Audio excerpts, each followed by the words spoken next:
할렐루야. 오늘 저희들이 함께 읽으신 로마서 12장 2절 말씀으로 로마서 강의 96번째 시간 새 마음으로 변화를 받으라 라는 제목으로 오늘 함께 은혜를 나누도록 하겠습니다.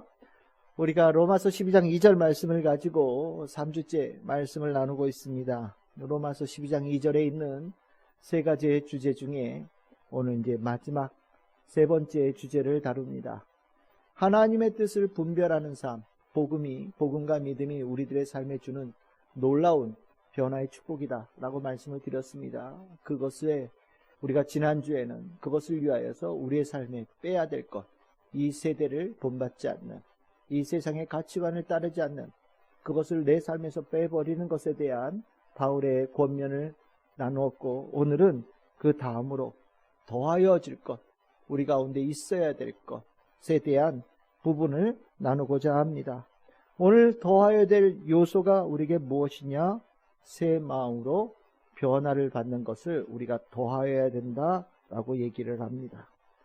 우리가 복음과 믿음이 새 마음을 갖게 하는 변화를 우리의 삶에 일으키고 그것이 전체 삶에 영향을 끼치게 한다.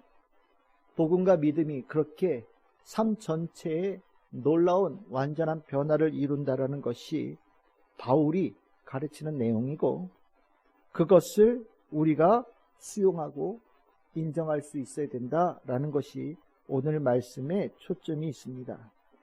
이미 저는 여러분들에게 수없이 신앙생활은 변화가 반드시 요구된다라는 말씀을 수차례 드렸기에 이 변화라는 것에 대해서는 이미 여러분들 다 수용하고 인정하고 계시리라고 믿습니다. 그리고 복음과 믿음으로 날마다 변화되어지는 성도로 하루하루 더 나아지는 모습들이 우리 성도들 가운데 있으리라 믿습니다. 변화는 당연한 겁니다. 실은 말할 것도 없는 거예요. 그렇지만 우리가 혹여나 이 변화라는 이 내용에 대해서 혹시 우리가 놓치고 있거나 또한 아직 다 모르고 있는 부분이 혹시나 있을까 해서 오늘 이 로마서 2장 말씀을 중심을 가지고 오늘 이 새 마음으로 변화받는 것에 대한 말씀을 여러분들하고 함께 나누고자 합니다. 오늘 이 말씀에서 여러분들이 잘 알고 있는 것은 굳건하게 하고 미진하게 알고 있는 것은 온전하게 알아서 복음으로 새 마음으로 변화받는 이 놀라운 축복의 삶을 우리 성도들이 더 풍성하게 누릴 수 있기를 소망합니다.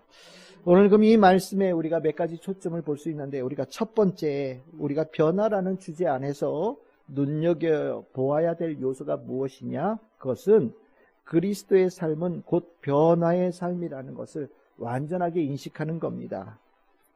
성도의 삶은 변화의 삶이에요. 성도의 삶에 변화가 없다면 그건 이상한 겁니다. 실은 만물은, 이 세상의 만물은 다 변합니다.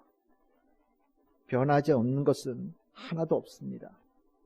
그 변화에 그 주된 방향이 있죠. 그 방향은 태어남으로 시작하여서 모든 것이 다 죽음으로 향하는 변화를 가져갑니다. 그래서 이 변화의 진행 방향 속에 우리는 태어나면서 죽어가는 방향으로 세상 만물이 변화되다 보니까 실은 그 변화라는 단어 속에 우리는 슬픔을 가져요. 뭔가 부정적인 인식을 갖게 되는 거죠. 그런데 오늘 이 복음과 믿음은 우리의 삶에 변화를 일으키는데, 이 변화의 방향이 생명에서 죽음으로 가는 방향과 역방향으로 흐르는 변화입니다. 죽어가던 변화가 생명으로 방향을 바꿔서 변화되어지는 그 역사를 복음과 믿음이 우리의 삶에 주는 겁니다. 그래서 우리는 이렇게 표현합니다. 복음과 믿음으로 변화되어진 것을 거듭났다라고 표현하죠.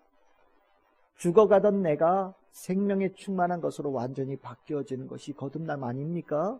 이것은 복음과 믿음이 우리들의 삶에 일으키는 참으로 귀한 변화의 증표입니다.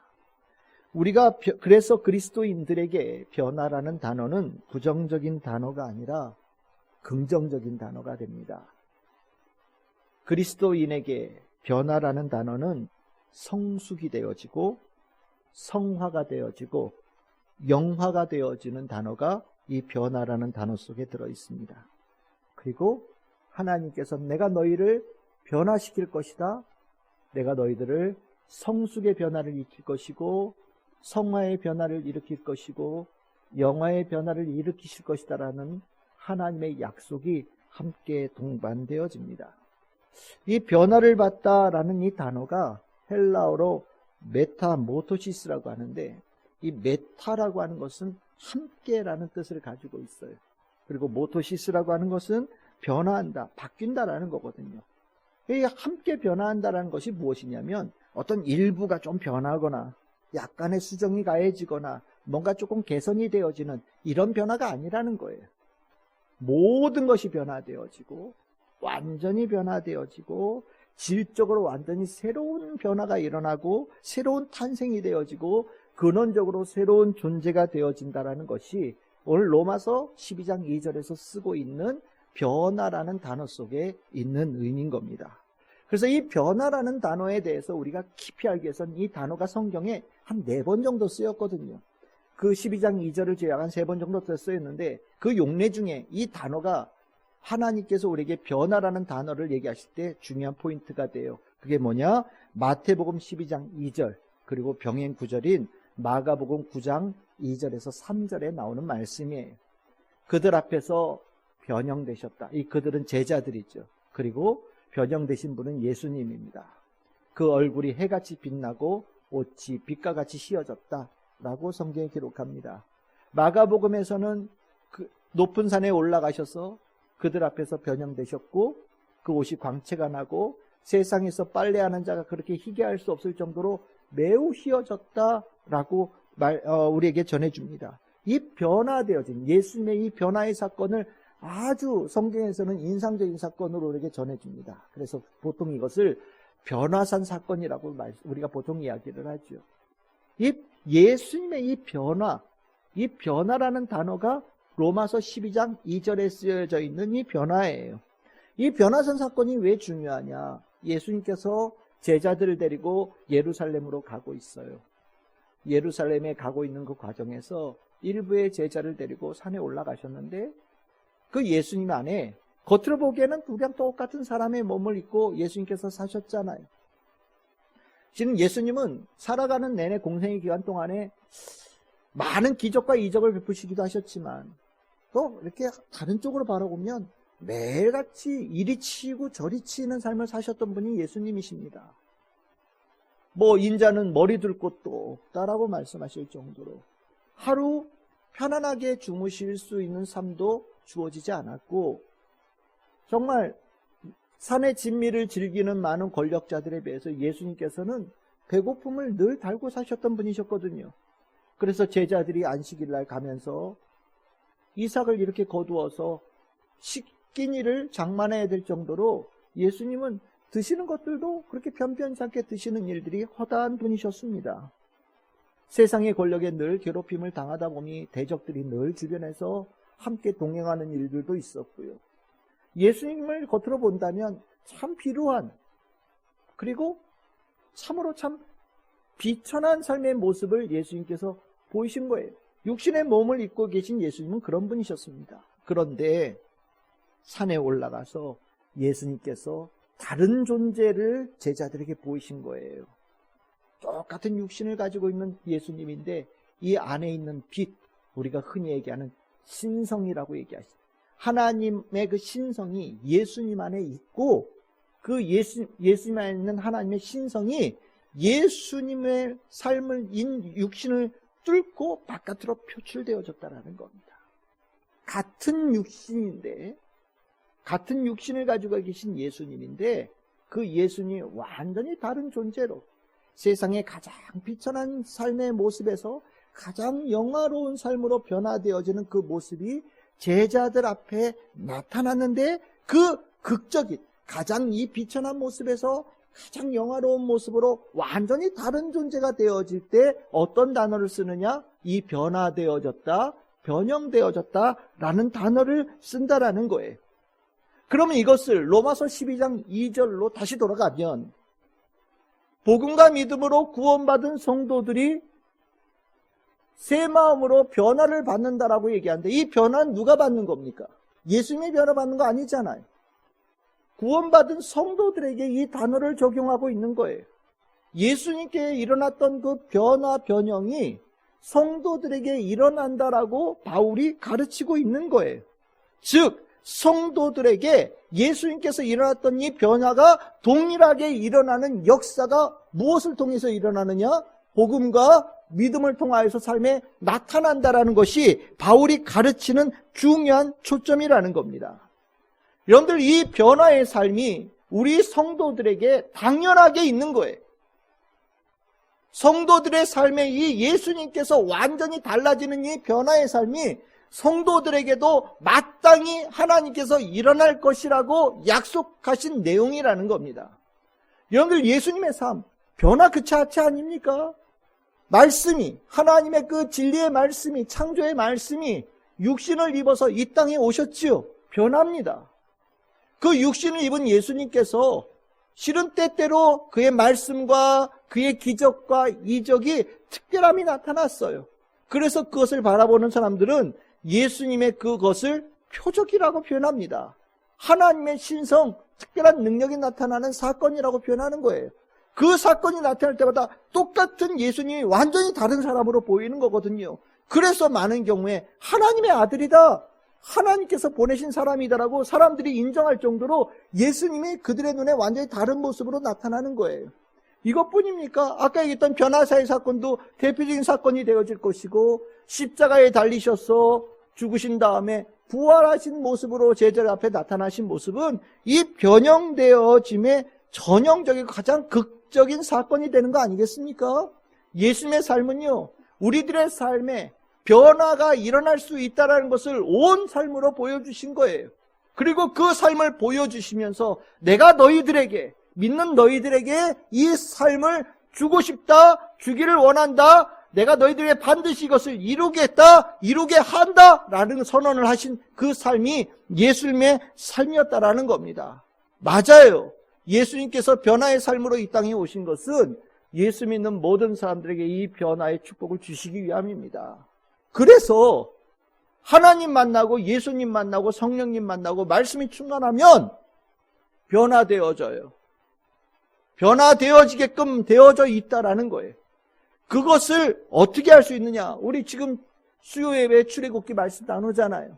출애굽기 34장 29절, 모세의 얼굴이 어떻게 됐다고요? 광채가 났다라고 얘기합니다. 모세의 얼굴이 왜 광채가 났을까요? 시내산 꼭대기에서 하나님과 얼굴을 맞대고 하나님의 말씀을 먹고 만났기 때문에 그 얼굴에서 광채가 난 거예요. 오늘 여기로 얘기하면 뭐가 된 거예요? 변화된 거지. 모세는 하나님의 말씀 받아서 변화되어진 거예요. 변화되어진 모세가 하나님의 말씀을 이스라엘 백성에 전합니다. 왜 전할까요? 이 말씀을 들은 이스라엘 백성들도 이렇게 변화되어지기를 원하면서 그것이 하나님의 뜻이라는 것을 전하는 겁니다. 즉, 하나님의 말씀 앞에서 우리는 변화되어지는 거예요. 성도에게 이 변화는 성도의 삶의 본질입니다. 성령 충만 변화죠. 복음을 들어서 우리가 믿음을 갖게 되어지는 것, 놀라운 변화입니다. 성령님과 함께 살아가는 삶의 모습, 완전한 변화지요. 우리가 이 육신을 벗어서 천국 백성이 되어지는 것, 그거 당연한 변화입니다. 여러분들, 우리가 이 변화라는 단어가 익숙해야 돼요.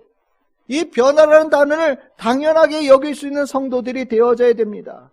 변화는 내 안에 복음과 믿음의 역사가 풍성하게, 바르게, 온전하게 일어나고 있다는 중요한 증거예요. 간혹 성도들에게 이 변화라는 단어를 두려워하는 성도들이 있어요. 이 변화라는 단어에 대해서 오히려 슬퍼하거나 고통스럽게 여기는 성도들이 있습니다. 이것은 성도들이 성도의 삶은 변화의 삶이라는 것을 아직 몰라서 그러는 거예요. 내가 예수 믿으면 내가 변화의 삶으로 가는 겁니다. 변화의 삶을 선택한 거예요. 변화되어지기를 내가 결단한 겁니다. 변화되어지기를 내가 갈망하는 거예요. 변화되어져서 생명을 얻는다라는 것을 기뻐하는 겁니다. 예수의 복음으로 변화되어지는 것에 주저한다면, 또한 그것을 두려워하고 있다면, 그것은 여러분들이 이 성도의 삶이 변화의 삶이라는 것을 제대로 인식하지 못하기 때문에 일어나는 거예요. 여러분들 기억하십시오. 성도의 삶은 어떤 삶이라고요? 변화의 삶이다. 그래서 우리는 이 변화를 기대해요. 어떻게 변화되어질까? 하나님께서 나를 어떻게 변화시키실까? 복음으로 내가 어떻게 더 영광스러운 성화되어지는 모습으로 변화되어질까? 기대하며 사는 겁니다. 그리고 변화되어지는 내 모습을 바라보며 주님께 영광을 돌리고 기뻐하며 하나님 앞에 살아가는 자의 모습을 더욱더 당당하게 살아가는 성도가 되어지는 거예요. 우리 성도들에게 이 변화라는 단어가 성도의 삶의 근원이라는 것, 중요한 정체성이라는 것을 꼭 기억하시기를 바랍니다. 그럼 이 두 번째로 우리가 봐야 될 게 뭐냐? 이 변화, 하나님께서 복음과 믿음으로 우리에게 변화시키는 이 변화는 몇 가지 중요한 속성이 있어요. 이 변화는 특이한 변화가 있거든요. 그것이 세 가지가 있어요. 그게 뭐냐? 하나는 수동태고, 또 두 번째는 명령형이고, 세 번째는 현재형이라는 거예요. 그것이 어디에 나오냐면 12장 2절 말씀에 뭐라고 나옵니까? 변화를 받아라 라는 단어에 나와요. 변화를 받아라. 변화를 얘기를 했다면 첫 번째가, 이제 두 번째는 변화를 받는다라는 것에 대한 이해가 필요해요. 이 변화를 받는다라는 이 동사가 세 개의 이 동사 형태를 가지고 있어요. 첫 번째 뭐라고요? 수동태예요. 두 번째는 명령형으로 되어 있어요. 세 번째는 현재형이에요. 우리가 복음과 믿음으로 받는 변화는 이 세 가지의 특징을 가지고 있다라는 겁니다. 그럼 첫 번째, 수동태. 수동태로서 변화를 받는다라는 게 무엇을 의미하냐? 내게 일어나는 변화의 주체가 누구라고요? 내가 아니라는 거예요. 내가 변화하겠다라고 나서는 게 아니라 하나님께서 나를 변화시키시는 주체가 된다라는 거예요. 이게 굉장히 중요합니다. 우리는 변화라는 단어가 얘기를 하면, 내가 변해야죠. 이렇게 얘기를 해요. 우리 다 그렇게 얘기하잖아요. 내가 변해야죠. 내가 변해야 그 삶에 내가 내 삶을 변화시킬 수 있는 능력이 있다라고 간혹가다 착각합니다.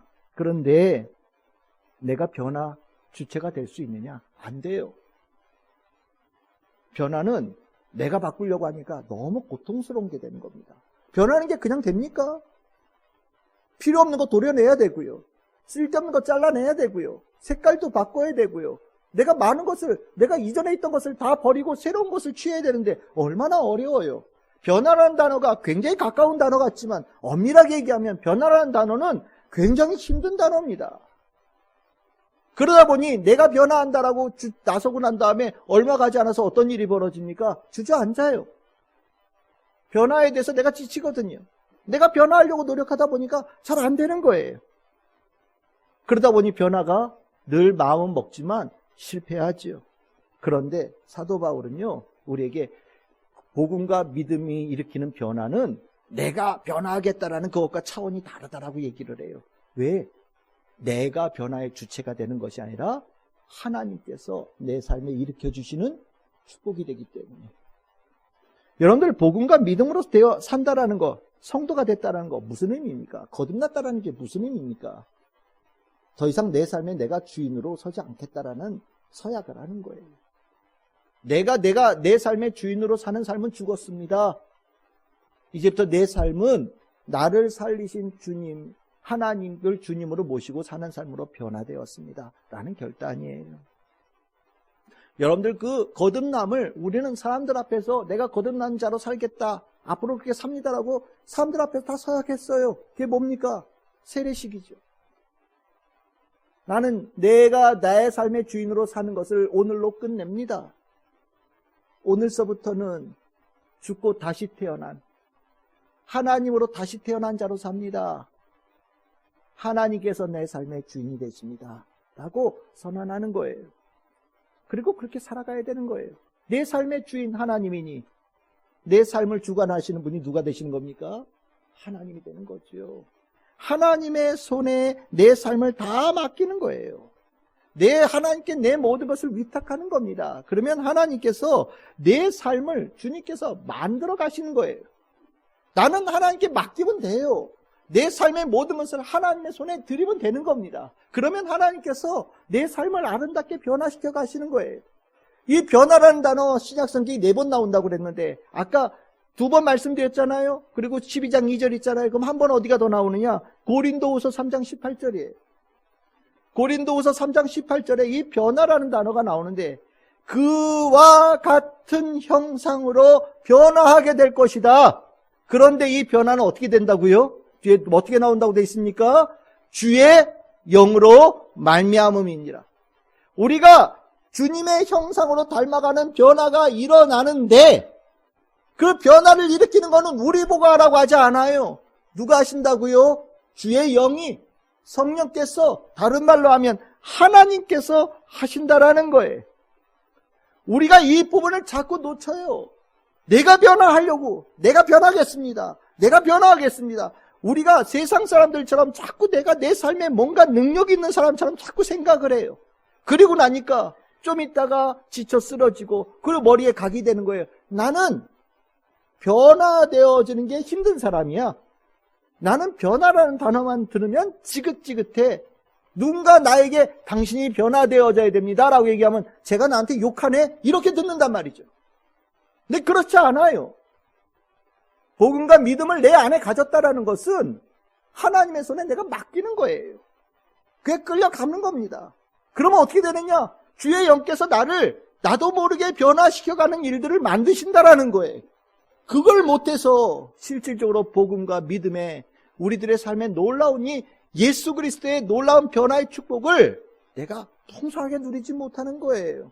기억하십시오. 변화의 주체는 여러분들이 아니라 하나님이에요. 하나님께 맡기면 돼요. 하나님 말씀대로 맡겨가면 되는 거예요. 그럼 변화가 되어져 갑니다. 걱정하지 마셔요. 그리고 2번째, 이 변화를 받는다는 게 뭐냐? 명령이에요. 하나님은 명령하신다라는 거예요.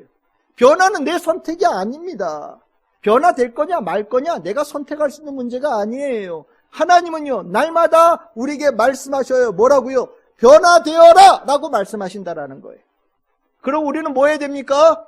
아멘, 네 그렇게 하겠습니다 라고 그것에 순응하는 것이 필요한 거예요. 내가 마음을 먹으면 내가 변화를 어디서부터 시작하느냐? 아니에요. 내가 마음을 먹는 게 중요한 게 아니라 하나님의 명령에 아멘으로 순종하는 게 중요한 거예요. 이 부분을 많은 성도들이 착각해요. 목사님 기다려보세요. 하나님 말씀 오늘 내가 들었지만 내가 오늘 이 부분은 조금 더 시간이 필요한 것 같아요. 이건요, 아직도 변화의 선택이 나에게 있다고 생각하는 착각이에요. 변화는 선택이 아닙니다. 명령이에요. 명령을 하시는 거예요. 하나님은 날마다 명령하세요. 변하거라, 또 변하거라, 더 변하거라, 날마다 변화하거라, 끊임없이 말씀하세요. 그 말씀 앞에서 이런 분들이 있어요. 싫어요. 나는 원래 이렇게 사는 사람이에요. 나 이제까지 이렇게 살았어요. 나 원래 이런 사람이에요. 안 변해. 못 변해. 하나님의 말씀 앞에 탁 가로막는 이들이 있어요. 되게 멋있는 것처럼 보이죠. 내가 이겼다라고 생각할지 모르지만 진 거예요. 성도에게 변화는 승리입니다. 성도에게 변하지 않으면 패배예요. 제가 늘 얘기하잖아요. 여러분들이 과거에 어떻게 살았던 삶 얘기할 필요 없어요. 나 원래 이런 사람이야. 그게 뭐가 자랑이 됩니까? 나 그렇게 안 살았어. 그게 뭐가 중요해요? 과거의 삶이 무슨 영화로운 삶이길래 그것을 못 버립니까? 예수 만나서 여러분들 나빠졌습니까? 예수 만나서 여러분들 못되졌습니까? 예수 믿어서 여러분들 삶이 망가졌어요? 그런데 왜 예수 제대로 믿기 전에 살았던 모습을 못 버립니까? 왜 그것을 수호하는 것을 마치 내가 이기고 내가 당당하고 멋있는 것으로 왜 착각합니까? 그렇지 않아요. 하나님 우리에게 명령하실 때 그 명령은 우리에게 축복으로 명령하시는 거예요. 그것을 아멘으로 순종할 때 내가 이기는 거예요. 내 삶의 승리가 일어나는 거거든요. 이 부분을 꼭 기억하셔야 돼요. 변화를 받는다라는 이 단어 속에 있는 거예요. 그래서 우리가 이제 이 송구영신 되면 꼭 나누는 말씀 있죠. 고린도후서 5장 17절. 그런즉 누구든지 그리스도 안에 있으면 새로운 피조물이라. 이전 것은 지나갔으니 보라 새 것이 되었다라고 선언합니다. 이 지나갔다라는 게 뭡니까? 사멸되어졌다라는 거예요. 소멸되어졌다라는 겁니다. 여러분들이 아까워요? 아유, 진작에 없어졌으면 더 좋았을 것을 이제까지 내가 괜히 붙잡고 있었던 거예요. 그런데 그리스도 안에 있으면서 정말 진작에 버렸으면 좋아할 때가 아니라 완전히 싹 사라져버렸다. 얼마나 개운해요. 얼마나 후련해요. 얼마나 아름답습니까? 이게 고린도후서 5장 17절에서 말씀하시는 거예요. 명령이죠. 변화되어짐의 명령에 순응한 자에게 이 놀라운 축복이 있다는 거죠. 여러분들이 하나님이 변화가 명령이라는 거 꼭 기억하시고 아멘으로 순종하며 변화의 길을 멋지게 걸어가는 우리 성도 되기 바랍니다. 세 번째로 이 변화를 받는다라는 의미가 뭐냐면 변화는 날마다 계속되어지는 현재형의 의미를 가지고 있어요. 계속되는 거예요. 멈추지 않는 거예요. 지속되어져야 됩니다. 천국 백성이 되는 그날까지, 하나님 나라에 들어가는 그날까지 성령님은 우리에게 계속해서 날마다 지속적으로 변화를 일으키기를 원하셔요. 그래서 우리는 그 이끄시는 대로 날마다 변화되어지는 것을 내 마음속에 구하고 추구하고 따라가야 될 귀한 모습이 있어야 된다는 걸 얘기하는 겁니다. 성령님이 얼마나 집요하십니까? 알고 계시지요? 성령님이 얼마나 성실하신 분이신지 알고 계시지요? 쉬지를 않으세요. 그리고 우리의 삶의 못난 모습을 그냥 두고 보질 않으십니다. 못생긴 부분을 반드시 얘기를 하세요. 너 이거 고쳐야 돼, 이거 바뀌어야 돼, 이거 변화되어져야 돼. 계속해서 성령께서 그 자리에 손을 대시거든요. 근데 그게 손을 대실 때마다 아파요. 변화를 거부하고 주저하는 이들은요, 성령께서 그 자리에 손댈 때마다 삶이 아파요. 고통스러워요. 돈을 못 놓는 자, 성령께서 돈에다 손을 대실 때 얼마나 아프겠습니까? 세상에 재밌고 맛있고 놀러 다니는 거 좋아하는 사람에게 성령께서 거기다 손을 대실 때 그게 아픔이 되거든요. 근데 성령님은요, 우리가 아프더라도 계속해서 어제도 손을 대시고 오늘도 손을 대시고 내가 오늘도 변화되지 않으면 내일도 거기다 손을 대시는 거예요. 멈추질 않으세요. 지속적으로 우리에게 변화를 일으키기를 원하시기 때문입니다. 우리는 변화를 극적으로 내가 오늘서부터 마음 딱 먹고 새로운 삶으로 내가 살 거야. 그러면 우리는 작심삼일 내가 변화하니까. 그런데 성령님에 의해서 변화되어지는 것, 복음과 믿음으로 변화되어지는 것은요, 스며들듯이 변화되어지는 거예요. 내가 믿음으로 결단할 때가 극적인 전환이죠. 그 전환 이후에는 성령께서 내 삶을 스며들면서 들어오면서 모든 것들을 지속적으로 변화시켜 가셔요. 그래서 시간이 지나다 보면 내가 이만큼 성장되어 있고 성숙되어져 있고 영화로운 성도의 모습으로 나아졌다는 것을 보게 되는 거예요. 여러분들 요한일서 2장 12절에 14절에 보시면 아주 특이한 말씀이 나옵니다. 이게 여러분들 이렇게 빨간 것으로 제가 표시했죠. 자녀들아, 아비들아, 청년들아. 그리고 그 다음에도 아이들아, 아비들아, 청년들아. 똑같이 부르는 것을 두 번을 반복하고 있는 것처럼 보여요. 그런데 여러분들 특이한 게 뭐로 보이십니까? 우리가 보통 나이 순서로 하면 어떻게 될 것 같아요? 아이들아, 청년들아, 아비들아. 아이들아, 청년들아, 아비들아. 이렇게 될 것 같은데 여기는 이상하게도 아이들아, 아비들아, 청년들아 이렇게 되어 있어요. 그래서 이 성경을 읽는 분들마다 이걸 왜 순서를 이렇게 썼을까? 라고 생각하면서 이것이 하나님께서 우리에게 일으키시는 영적 성숙의 성장의 중요한 단계다라고 설명을 합니다. 우리들의 삶에 가장 마지막에 변화되어진 모습이 뭘까요? 청년처럼 된다는 거예요. 청년이 뭐냐? 힘 있는 자들, 악과 싸워 이기는 자들, 악과 맞서 싸워서 그들을 넘어뜨리는 자들, 세상에 하나님의 뜻을 전하고 만들어가는 능력 있는 자들로 하나님께서 우리들의 삶의 가장 마지막에 그 모습을 우리에게 만드신다라는 것을 이 말씀에서 해석을 대체적으로 하거든요.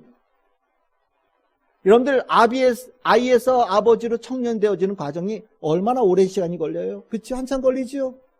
1년으로 됩니까? 아닙니다. 애기 아이고, 그거 걷는데 1년 걸리잖아요. 그 애들 젖대는데 몇 달 걸리고요. 밥 먹는데도 몇 달 걸리고. 우리 다들 그렇잖아요. 아유, 얘가 목만 가눠도 좋겠네. 좀 있으면 앉아만 있어도 좋겠다. 예? 좀 있으면 야, 걷기만 해도 좋겠다. 좀 지나면 아이, 지가 지 숟가락 들고서 지가 좀 밥 좀 먹었으면 좋겠다. 뭐 이런 생각하잖아요. 굉장히 천천히 흘러가죠. 이런 것이 성령께서 우리들의 삶에 날마다 일으키는 변화의 과정이라는 거예요. 그러면 어느 날 우리가 지나다 보면 악과 싸워서 맞설 수 있는 힘 있는 자들로 우리가 변화되어진 것을 경험하게 된다라는 거예요. 여러분들 멈추지 마십시오. 작년의 성수, 작년의 변화, 그거 끊어졌으면 무의미 없는 거예요. 날마다 변화되어져야 돼요. 날마다 이겨야 되는 겁니다. 하나님께서 주시는 은혜로 날마다 변화되어지는 과정이 성도에게 반드시 일어나야 돼요. 하나님께서 복음과 믿음으로 우리에게 일으키는 변화의 모습은 그런 거예요. 여러분들 안에 복음과 믿음이 역사할 때 날마다 변화되어지는 것을 여러분들 보게 된다는 거예요. 그러니까 여러분들 아이들 키 클 때 벽에다 이렇게 키 얼마나 자는지 이렇게 재시지요. 여러분들 영적 성숙이 얼마나 되어져 가고 있는지, 여러분들의 삶에 얼마나 아름다운 변화가 얼마큼 되어졌는지 날마다 체크하셔요. 그 점검이 하나님께서 우리에게 원하시는 변화의 모습이고 하나님께서 일으키시는 변화의 특징인 거예요. 그러니까 변화를 받는다라는 이 단어 속에 하나님께서 하신다. 두 번째는 뭐였습니까? 명령이라고 그랬죠. 그 명령에 내가 응답해야 되는 것이 변화다. 세 번째는 뭡니까? 날마다 스며들듯이 변화되어지는 과정을 계속해서 이어져 가야 된다. 이 변화를 받는다는 단어가 그 의미를 가지고 있고, 이것이 복음과 믿음이 가지고 있는 변화의 중요한 특징이라는 겁니다. 그러면 그 다음번에 세 번째로 이 변화라는 주제 안에서 우리가 눈여겨봐야 될 것이 무엇이냐면 새 마음, 새 생각의 변화, 이것이 중요하다는 것을 우리가 기억해야 돼요. 우리가 변화라는 단어를 생각하면 우리는 제일 먼저 뭘 생각하냐면 그럼 뭘 바꾸지? 이런 생각을 하잖아요. 당신 바뀌어야 돼. 그러면은 이게 보통 저 같은 남편들 같은 경우 그럼 뭘 바꿔야 될까? 집에 1시간 일찍 와야 되나? 내가 하는 취미생활 하나를 끊어야 되나? 이런 생각들. 보통 행동에 관한 부분을 뭔가를 떠올려요.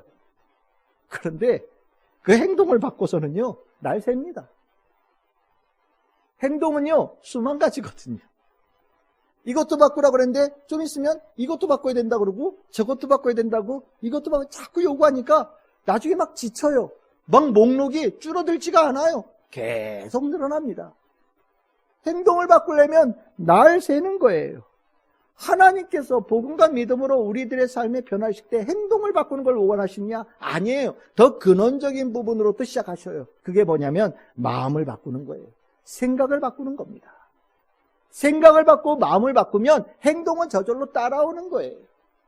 우리가 성도로서 어떻게 온전하게 성도에 다운 삶을 살아갈 것인가에 대해서 고민한다면 행동을 바꾸려고 생각하지 마시고 마음부터 바뀌어야 된다는 것을 여러분들 꼭 기억하셔야 돼요. 생각이 바뀌고 마음이 바뀌면 다 바뀌는 겁니다. 여러분들 생각과 마음이 바뀌면 겉속으로부터 바깥으로 그리고 마음으로부터 삶 전체로 변화가 쫙 일어나게 되어지는데 여러분들 마음이 바뀐다는 건 도대체 뭘까? 여러분들 복음과 믿음으로 여러분들의 마음이 바뀐다는 것은 도대체 어떤 것이라고 생각하십니까? 단적으로 말씀드리겠습니다. 복음과 믿음으로 구원받기 전에는 세상을 사랑했어요. 세상을 사랑한다고 하니까 좀 이상하죠? 이렇게 표현합시다. 제일 사랑하는 게 뭐냐? 돈이 최고죠. 돈 앞에서는 10원 앞에서 벌벌 떠는 거예요. 10원 앞에서 인격도 없어요. 10원 앞에서는 체면도 없어요. 그냥 계산이 막 돌아가는 거예요. 돈이 제일 좋아. 두 번째, 먹고 마시는 쾌락. 제일 좋은 거예요. 그걸 사랑해요. 예배 드릴래, 먹고 마시는데 놀래. 주저할 거 없죠. 그냥 달려가는 거예요. 친구야 놀자 그러면 예배는 들어볼 것도 없어요. 친구랑 노는 자리가 더 재밌게 느껴져서 가는 거예요. 이게 세상 사랑하는 거예요. 그런데 복음과 믿음의 성도가 되어지고 나면 사랑의 대상 1번이 바뀌죠. 누굴까요? 하나님. 예수님이요, 성령님이요, 말씀이요. 이게 새 마음이에요.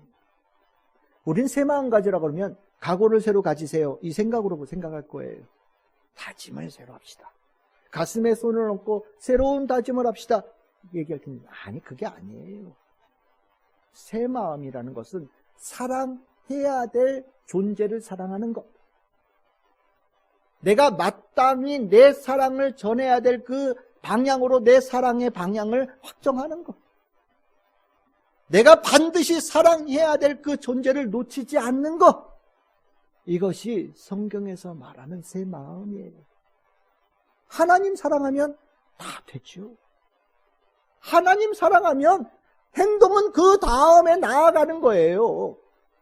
하나님 사랑하게 되어지면 뭘 해야 되느냐, 뭘 해야 되느냐 말할 것도 없어요. 그 사랑하는 마음 안에서 하나님께서 기뻐하시는 일들을 내가 선택하고 결정하고 알아서 따라가는 존재가 되는 거예요. 하나님 사랑함이 남들에게 부족하다는 것을 들키기 싫으니까 이 핑계 저 핑계 되는데, 실은 하나님을 사랑하는 마음이 부족한 것은 영의 눈으로 바라보는 자들에겐 다 보여요.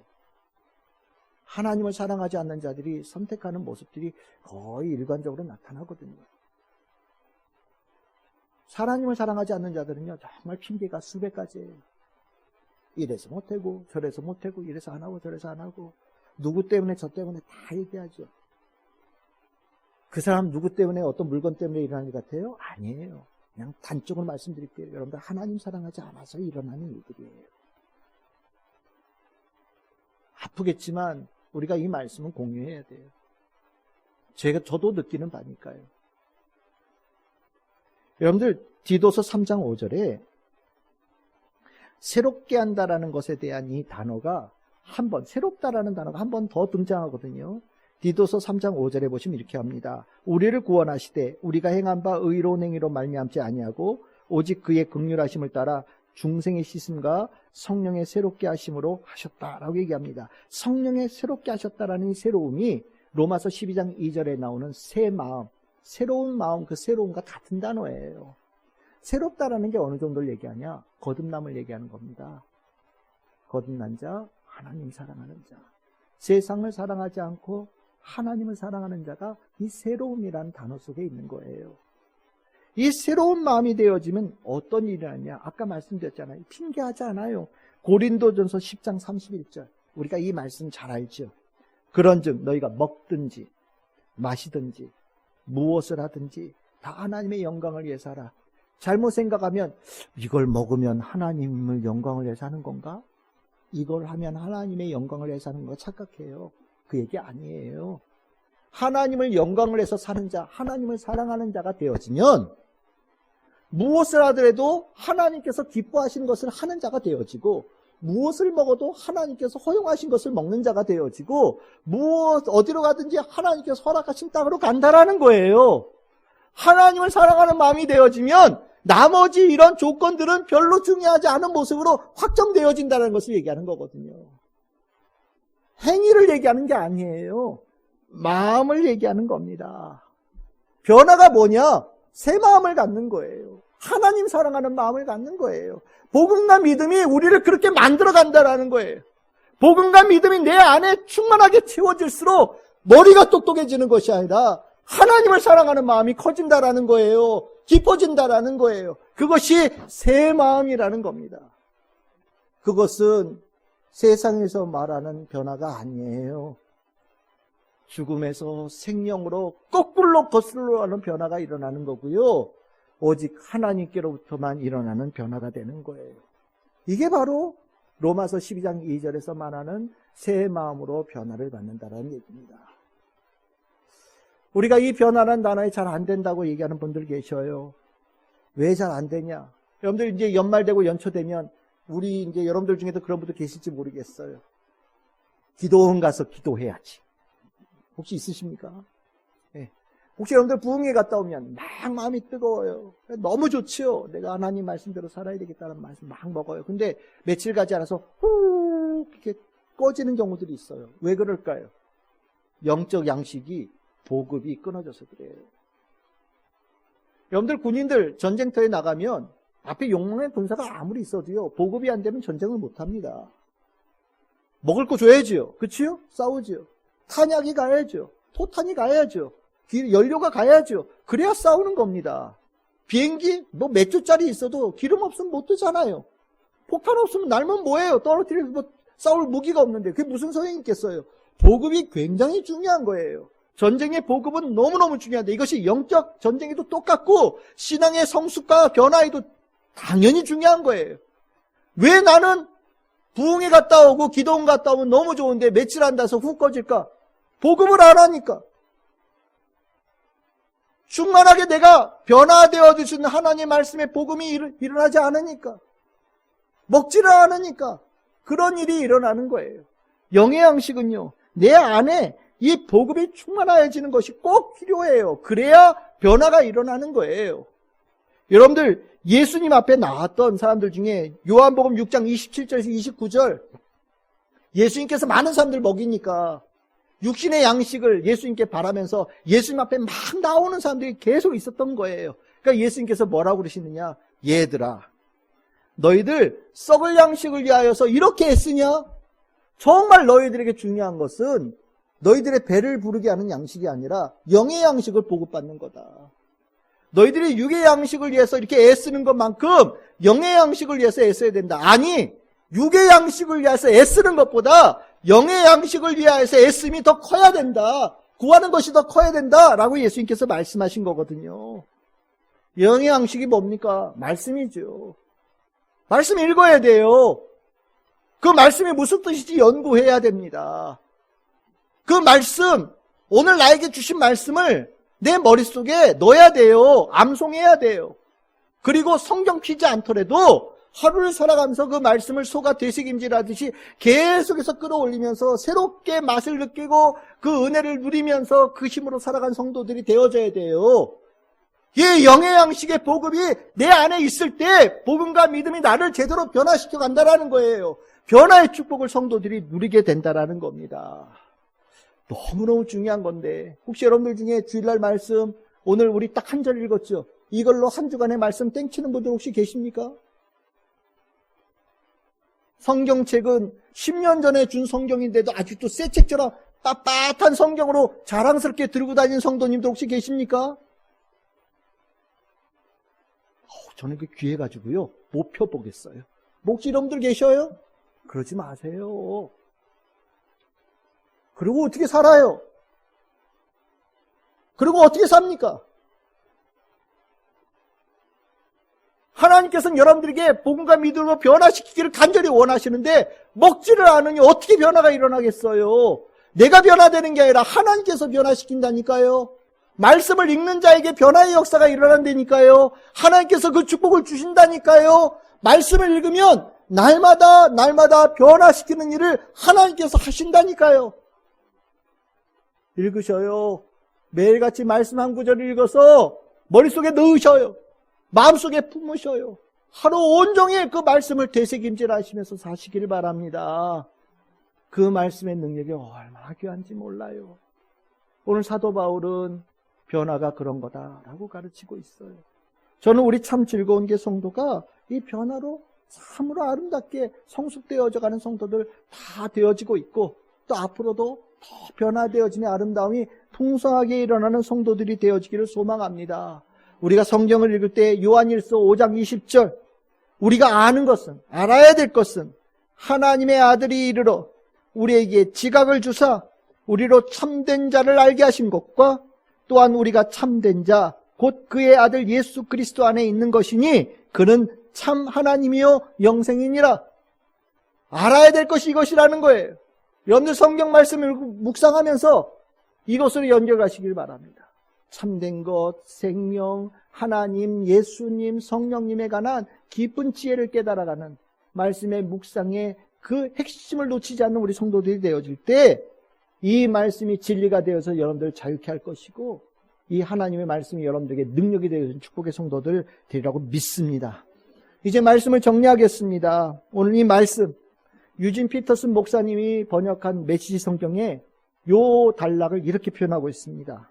여러분은 하나님께 시선을 고정하십시오. 그러면 속으로부터 변화가 일어날 것입니다. 참 귀한 번역이라고 저는 생각을 해요. 이 세상, 이 세대를 향한 집중을 멈추고 하나님께 시선을 고정한다는 것. 그것은 복음과 믿음으로 말미암는 변화의 중요한 포인트입니다. 이 변화의 시작은 속으로부터 시작해서 여러분들의 삶의 전체를 덮을 거예요. 저는 이 변화가 우리 성도들에게 큰 축복이 되어지고 날마다 이 변화를 기뻐하며 하나님의 자녀, 그 아름다운 복된 삶을 풍성하게 누리고 많은 이들에게 하나님의 살아계심을 증거하는 우리 참 즐거운 교회 성도들 되기를 바라고, 올해 이렇게 잘 마무리하고 내년에 이 변화되어진 성도 한 사람 한 사람을 통하여서 생명의 열매가 풍성하게 맺혀지는, 전도의 열매가 맺혀지는 우리 참 즐거운 교회 되어지기를 주님의 이름으로 축복합니다.